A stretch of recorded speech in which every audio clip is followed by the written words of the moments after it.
Hello and welcome back to my platform. Anywhere in the world you are watching this video, like this video, subscribe to this platform, turn on your notification bell so that YouTube will suggest and recommend our videos to you, so that you'll be able to know when we upload a new video. Here we bring it raw, undiluted. Alright, so I have 3 posts to make about this Mohbad issue and I'm done for good. Alright, this is the first one. Now if you notice, I've put in a lot of energy in vindicating Naira from this case. It is very obvious. It's not something that is hidden. It is very, very obvious. One of the main reasons why I brought this whole thing back is to, number one, vindicate Naira and to actually point people towards the right direction, knowing what I know now. Now, something happened that involved Iyobo, Naira and a particular meeting recently. Coincidentally, I went to report a case at the MPF NCCC, a case of 650 million naira. About somebody that was scammed. So I took the case there, and then I met Naira there. And I met Naira there. He said he wrote a petition against Iyobo, and Iyobo is there. I said, okay, so what is going on? He said, well, so far so good. They told Iyobo to bring evidence of everything she has said about them. In the case of bullying, in the case of that, na them by Mohbad. So I said, so how far with the case now? He said that Iyobo is pleading. I said, pleading how? Like, what's going on? So she's pleading. I said, it doesn't make sense. The Iyobo I know cannot beg you. Then he said, you can come, see. So we went straight, and then he opened the door. Then he went inside to sit down. When he sat down, there was Sam Larry, there was his brother, Shudi. And then there were some people there. Iyobo was with a lawyer. Then when I entered, I sat in front of her. And I sat in front of her, they started talking. Now, there's one police there, it's one female police officer, senior officers. Some of them, they were like, very dark man, talk to your guy. We see say, you and him, they pally since this whole Mohbad issue. Talk to Naira, let's look for a way to resolve this whole matter. Now, at the top of my head, I was like, resolve which matter? Like, why are they resolving any matter? What is really going on? Then they said, Iyobo, she understood that what she did is wrong and that they should look for the best way to settle the matter within themselves. Immediately, me, I para. I said, excuse me, lawyer, Iyobo lawyer, his name is Wummi. I said, make we see. Then we turn. I said, can we see? He said, yes, we can't turn. There was 2 police officers there. We stood. Then I said, fine. Based on what I just saw now, Iyobo is saying that a lot of publications that she did was wrong. She was pretty much emotional and all. That's why she made those things, right? So I told the lawyer, I said, how do we move on from here? Is she willing to come to the public? Then the lawyer said, that is exactly what she said. That she will go to the public and let the public know that this is what happened and that she is sorry for actually being emotional about this whole matter. Then the lawyer now said again, but they were thinking that if they do that, a lot of her fans would think that she has been threatened by Naira or the government threatening her. That Iyobo has suggested that they will not apologize, but if Naira releases a new song, they will help him promote it, and that gradually people will start welcoming Naira back. I para. Now that the talk just vexed me. Then I looked at the lawyer. I said, for all what these people are going, what these people have gone through, the shows that they have lost, money that they have lost over a lie, and then instead of you to go to the public and then just spell it out for everybody to see, you are saying that you are going to start promoting a song. I just looked at him. Out of anger, I told him, I said, the luck Iyobo has is that Naira is not from the Niger Delta region.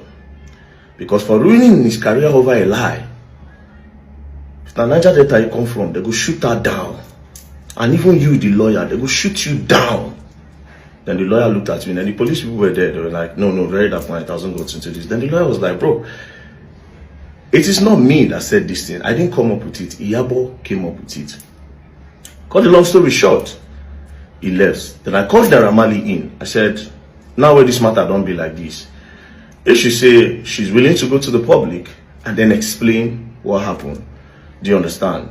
That she was emotional. And then the case went towards the wrong direction instead of actually holding everybody in the house accountable. But there's no problem. It don't happen. So what do you want? Naira Marley said he's scared that she might not do it if they leave her now. That she might not apologize. She might just go outside now and decide to change everything again. That he knows her character. She's a manipulative person. I told him, I said, well, we'll call the police people in. They called the police people in, we spoke. Some of the police people were saying, if she's willing to apologize, Naira Marley, let's see how this thing is going to be. Then if she doesn't apologize, then they bring her back. But if this thing goes to court, she will definitely pay dearly because everything, literally everything, bullying and everything was all a lie, right? Videos being doctored, a lot of things. You know, a lot of atrocities happened that time. Naira Marley left. When he left, I sat down. Now, something in me told me that something crazy might happen, right? And I went outside. When I came back, they said they needed to see the director of NPF NCCC so that they'll table the matter in front of him and then they can know the way forward. That was how everybody went to the director's office. Iyobo Ojo's lawyer, myself was there. Naira Marley was there, Sam Larry was there, Naira Marley's brother Shudi was there. Now, before the meeting, I just told Naira Marley, excuse me. You understand? So apparently Tonto Dike was coming. I told Naira Marley, excuse me. Naira Marley excused me. Then we went outside.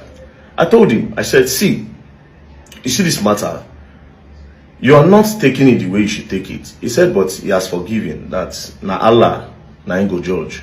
But since she has come forward to say she's going to apologize and let the public know that it does not hold anything against her. Now, me trying to be extra, I told him, I said, no, make them detain her. You understand? I said, make them detain her. He now said, well, that he does not think it will solve anything. I said, if the director is talking, slam the table and let them know that they finished your career. Naira Marley still said that, okay, he's going to do it. Finally, he said he's going to do it. Then he now entered. When he entered, Tonto Dike entered. We all sat down. I moved, I sat down because the conference table, Sam Larry was here, Iyobo Ojo was here, Iyobo sat down here, Naira Marley sat down here, Tonto Dike was here, Naira Marley's brother was there. They started talking. While they were talking, she apologized. Now, Sam Larry, Naira Marley asked her one question. Before Sam Larry, Naira Marley asked her one question. He said, in everything you have said about me, is there no one thing that is true? Is there no one thing? He now said, you said, at least let one thing be true. Let me know that I'm a bad person. At this point, I swear to God, I almost cried. Don't be playing. I felt very emotional with that one question. He said, you said I drugged your children. That if they come to my house, I drug them. That at least that one thing be true. Iyobo Ojo was just looking. At this point, I just shook my head. Now that passed. Sam Larry was now saying, you said I bully Mohbad, that I collect money from boys, that I'm a this, I'm a that. Can you clear the air on that or give me proof? I just want to see proof that I did all those things. Then Iyobo said that some video went viral, you know, some video went viral where they said you were beating the boy and this. Then the director told her that they said, did you verify any of all these things? She said no, that she was just seeing the videos. Then Sam Larry said, Omo, you must give proof.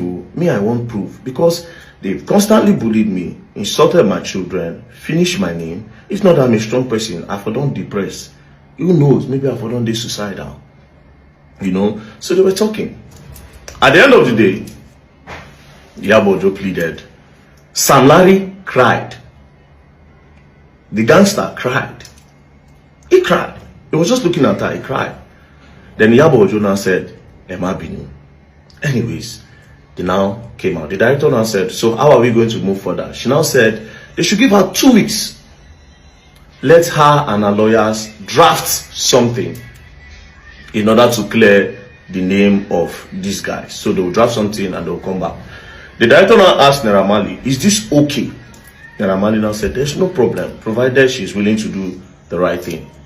That was how Iyobo Ojo left. When Iyobo Ojo left, do you understand? That was when we now had our own private meeting. Because one of the main reasons why I was there was because we have to put hands together and let the public know what's up.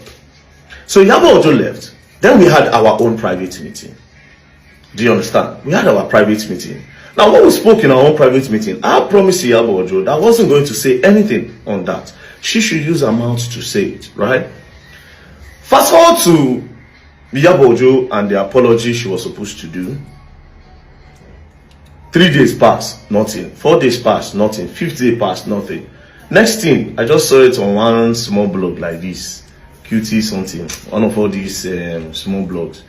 That Iyobo Ojo was invited. Naira Marley was now begging her that he should clear her name. Immediately, I suspected something fishy. I was cold at heart, right? Next thing, police now called. When that thing happened, I don't know, Naira Marley called. That one shall have influence. He now called the DIG. The DIG now called the Oga. Now said, this boy brought a case. Do you understand? With all evidence and everything, let her, Iyobo Ojo, prove it. The DIG now said, that he's going to call the CP in charge. So he now told the CP that you are playing with the case. The CP said no. That everybody have decided that she's going to do something within 2 weeks. So what's the period that they were now expecting Iyobo Ojo to do something? Do you know what happened? They called her that you're supposed to come to the station because this apology have not been done. Or we charge this case to court so that we'll now go finish the matter for court, right? They now told her, say, okay, see, if you no come, they invited her, they say, if you no come, they'll come pick her. Brothers and sisters, do you know the next thing that happened? Iyobo Ojo just paused here, her shop done burn. I just looked at the video. I just shook my head. She now did a write-up. Immediately she did that write-up, and I also made a video that there was an agreement. We met. You understand? That was what triggered me to say, we met. And we said a lot of things. But God will judge. I said, God will judge. That's what touched me to say, God will judge. Then I ended it. When I now started seeing a lot of damage control, that is why I started with the group chat. Now, even in this same group chat, I kept on keeping it clean because I didn't want to involve Iyobo Ojo in any of it. You know why? Because I was posting all those things so that she will come back to her senses and say, you know what? Let me just do the right thing. If people are innocent, they are innocent, right? Because our own part of the whole chat reeks of hate. I don't know. But again, one of the things we said when me and Iyobo Ojo sat down face to face is, I will not blame you for anything that you did.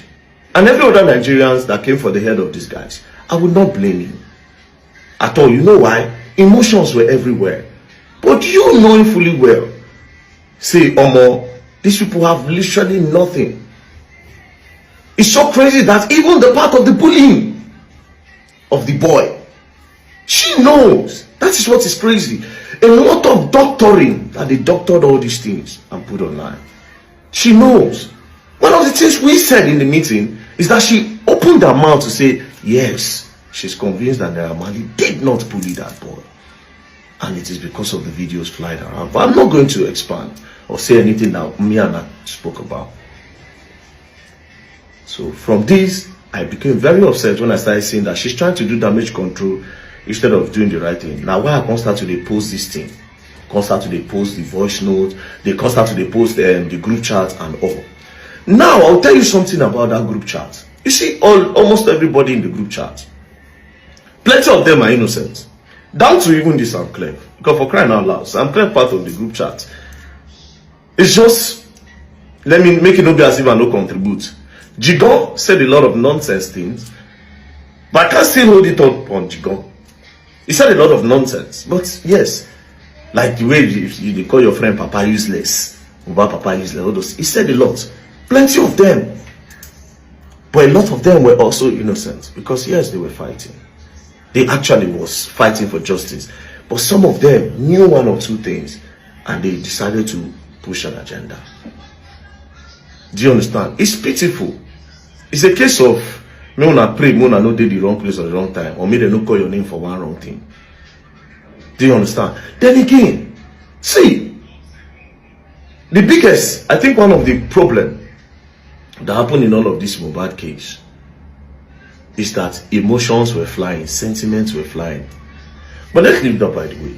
So I said to myself that if Iyobo Ojo will not do it, I will try my best for these people.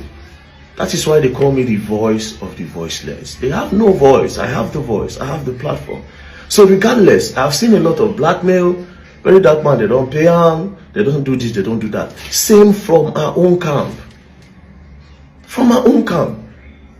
Now, finally, after the shop burning, police were now calling her. Next thing, say she dey go Canada. All this one, and make, okay, yes, before she come back, the matter go down cold. But it will not be cold. It will not be cold. Because as you take the there, they see the wait for you. You go use your mouth to tell the truth. And if you don't talk the truth, the kind of case will come, even though you go stay for 10 years, you go there. But between you and I, made you a promise. So I'm not going to speak about what we talked about. I thank God, say you admit, say me and you meet. I thank God. So when I don't admit in everything, when I still admit, say we meet. Whether na very dark man beg you more meet, or na you beg very dark man, no problem. But why did you agree for us to meet? Very dark man did not wake up one morning to say, yeah, but let's meet. And you accepted. Something made us meet. There's something where we get together where make us meet. And very soon, if I give you time, I go talk. Because the way they go, I only made that promise because I thought that you were going to come out and say the needful and just do what is right. But if you continue like this, you no talk, I go talk. You can't end your statement with, this is the last time I'll speak about it. You know what you're doing. You know what you're doing. You know what you're doing. But ultimately, it is not fair. You get children. You get pikin. You will get grandchildren. I pray for your family to be okay. You will get grandchildren. But ultimately, this life is bigger than we all see it. 2 more posts on Mohbad and I'm done. 2 more and I'm done. Peace and love, don't play.